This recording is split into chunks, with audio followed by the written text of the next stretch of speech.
নীলফামারীতে ফসলি জমিতে তামাকের আবাদ বাড়ছে। তামাক কোম্পানিগুলো আগে থেকেই ঋণ পাওয়ার আগ্রহ বেড়েছে কৃষকের। বেশি লাভের আশায় কৃষকরা তামাক আবাদে ঝুঁকে পড়ছেন।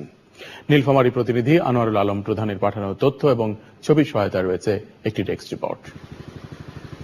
নীলফামারী জেলায় প্রতি বছরই বাড়ছে তামাকের আবাদ।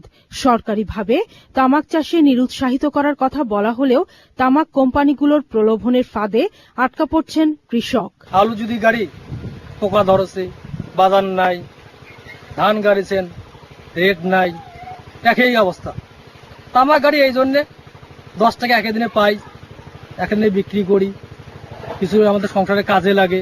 ক্ষতিকারক হইলেও এটা সাধারণ কৃষক গ্রামের লোক তো এটা বুঝে না যে এটা ধূমপান মানুষের ক্ষতিকর, স্বাস্থ্যের জন্য ক্ষতিকর, কিন্তু উপস্থিত মানুষ প্রফিটটাই বুঝে। চলতি বছর জেলায় 5000 হেক্টর জমিতে তামাক চাষ হয়েছে।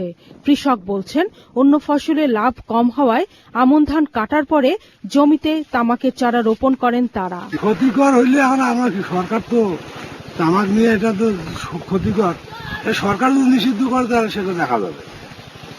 এখন তো আমাদেরকে করতে হবে, বাঁচতে হবে। আমাকে তো তামাকেই আবাদ করি স্যার, কিন্তু তামাক হতেই আল্লাহ করে আমরা আগাছি, তাছাড়া তামাক বাদ গেলে কি করব। কৃষি বিভাগ বলছে তামাক চাষ পরিবেশ ও জনস্বাস্থ্যের জন্য ক্ষতিকর হলেও এখান থেকে কৃষককে ফেরানো সম্ভব হচ্ছে না। বিভিন্ন কোম্পানির কাছ থেকে তারা উপকরণ সহায়তা পান এবং তারা এই তামাক কেনার নিশ্চয়তা পান। এই জন্য আর তাছাড়া তামাক যেহেতু স্বল্পকালীন একটা ফসল, 3 মাসেই হয়ে যায়, এই জন্য একটা ক্যাশ ক্রপ হিসাবে কৃষক ভাইরা এটা আবাদ করেন। এই অঞ্চলে তামাক চাষ বন্ধ করতে রবি মৌসুমের ফসল সহ শাকসবজির ন্যায্য দাম নিশ্চিত করার দাবি জানিয়েছেন কৃষক। National desk, channel I. এবারে এক্সিম ব্যাংক বাণিজ্য সংবাদ।